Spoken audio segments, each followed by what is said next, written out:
What's up guys, KooKenji here, and today we're going to be looking at how to play centre back. This is going to be my centre back builds and guides video, and we're going to be going over various different builds as well as the different attributes and perks you might want to use, as well as the different heights. And of course we're going to be doing some gameplay analysis so we can go deep in depth on how to play centre back.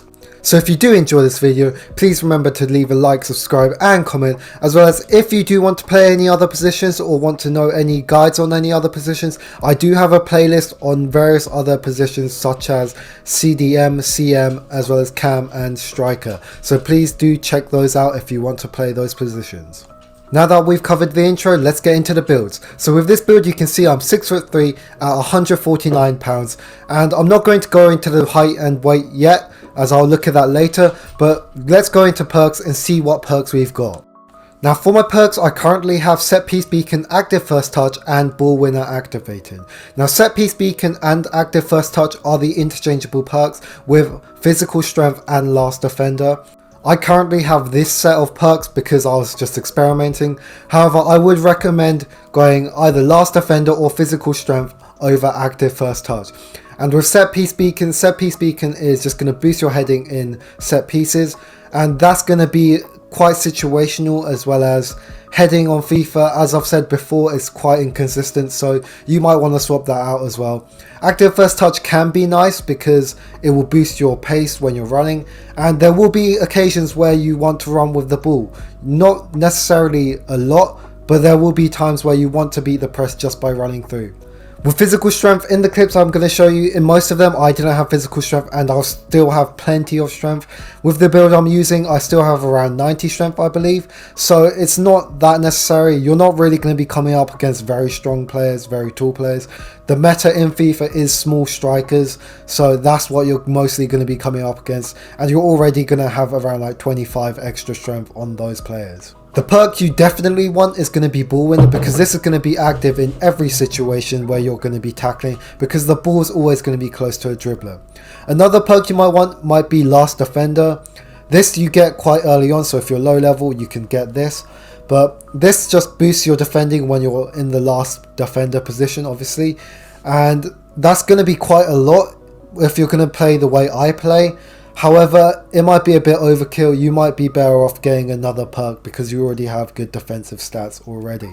And in the clips I'm going to show you, if you've got good positioning, you don't need great defensive stats, as your positioning is going to do everything for you and you just have to make a simple tackle.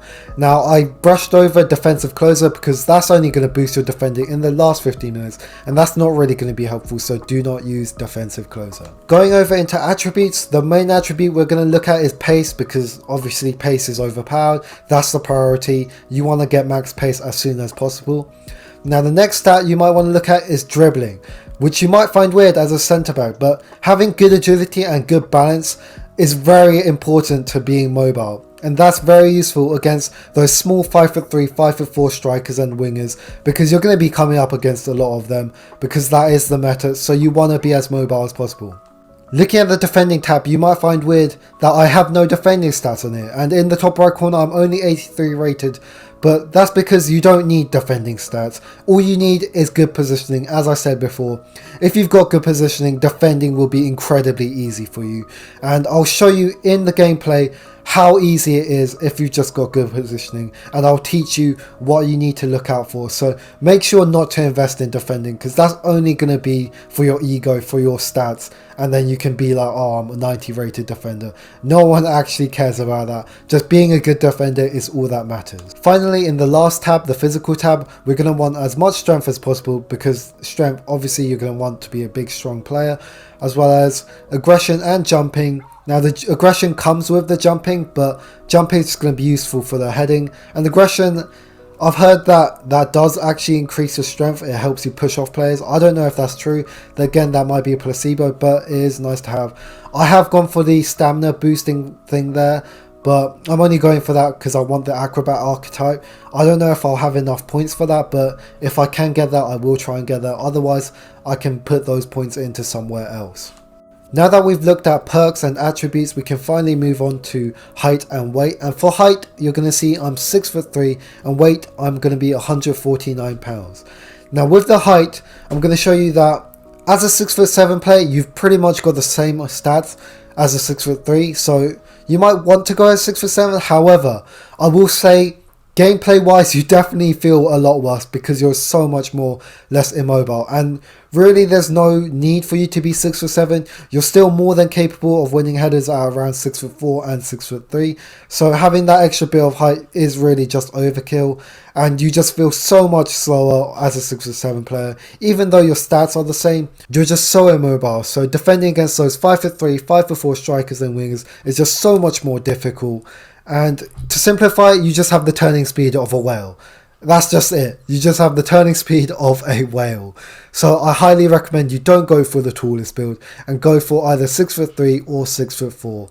So that's going to cover everything off the field in terms of builds. So let's get into the gameplay and do some gameplay analysis on how to play as a centre back.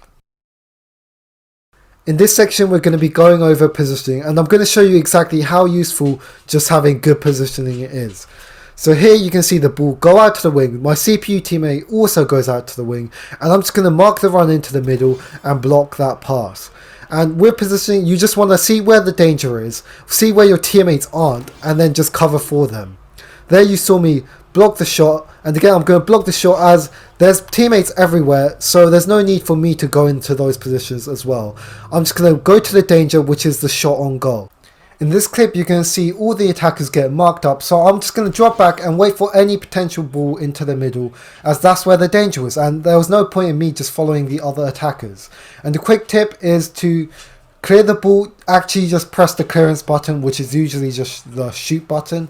As you saw there, I cleared it very easily, as sometimes if you try and press square as a clearance or whatever your cross button is, it can mess up. You might just do like a weird flick, or it just locks onto someone else, and it can be very annoying if that happens. So do make sure to just press circle to clear. And again there I press circle, and there's a nice big header to get it away, and I was just marking the danger there, which was the run into the middle. Here you can see me positioned as the last defender, and the reason I'm going to be positioned there is because I'm going to be covering for my teammates and waiting for any error they might make, and then I'm also going to wait for the opponents to make an error, and then I can just sweep in and clear the ball. Now for corners, you're going to want to be positioned either against their tall player or their like non-CPU player, or just in the near post to central area, because that's where most of the danger is going to come from. Here you can see me chip the ball to the right back because I definitely didn't want to go to the right wing who was open. Thanks FIFA. But there, to make up for my error, I go into the middle and cover the shot into the far post. And with blocking shots, that's what you're going to want to do for the most part. You want to block to the area where they're going to be shooting towards. There you see me, I'm positioned in towards the far post. And again, I'm going to position myself to block the shot. I'm not going to get the block, and the keeper is able to make the save, but I was just simply closing down the angle. Now with goal kicks, opponents' goal kicks, do make sure to be ready for them, because sometimes they'll try and kick it in behind, and if you're not paying attention they can easily get in behind. Here you can see the goalkeeper take a run up and then do a long kick, but I'm ready, I'm running back already. You saw their striker was trying to run in behind, but I was ready for that ball and I could collect it. Moving on to the next section, we can now look at tackling. And as I have said multiple times throughout this video, positioning is key, and having good positioning means tackling is a lot easier. But with tackles, you just want to press the circle button for the most part. And there you can see I was positioned ready to make the tackle, and I was able to tackle him on the second chance.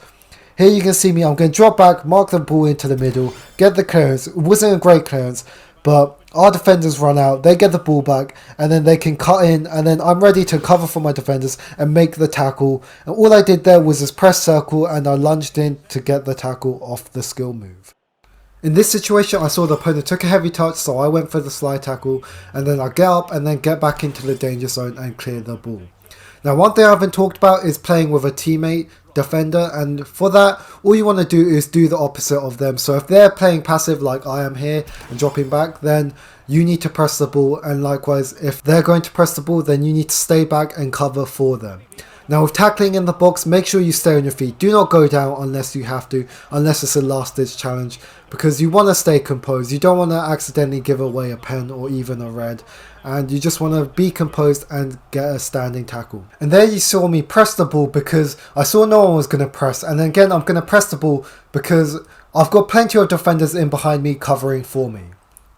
Just because you're a defender doesn't mean you can't contribute to the attack. Here you're going to see me intercept the ball, and then I'm just going to run with it. As you saw in the stats, I still have 90 pace and 90 strength, and I've got a lot of power behind me.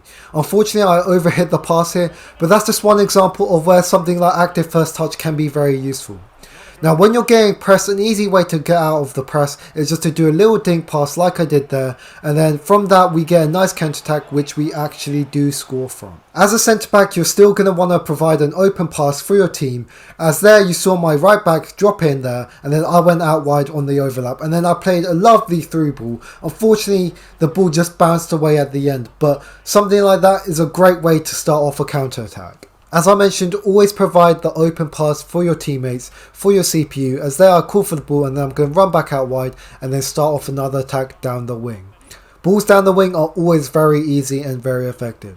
Now when you've got time and space on the ball, don't be afraid to look at the map. There you saw me play a lovely ball. I'm just going to look at the map. Here you can see the left back is very open, so I switched the ball there, and that's just a very easy way to start off an attack. If you want to learn any more about using the map or any other tips and tricks similar to that, then I have a whole playlist ready for you to watch, so do check that out.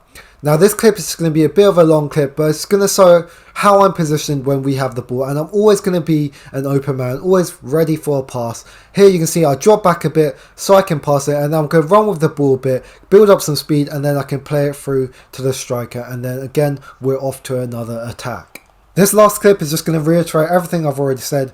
Be open and then pass down the line. There I just did a quick little dummy to build up some speed, and to do that I just held R1 or right trigger, and then I put the long ball in behind. In the final segment we're going to be looking at goals, and with goals they're going to be coming through corners. For corners you just want to position yourself in this near post / central position, because that's where the danger zone is, and that's where you want to be getting your head onto the cross.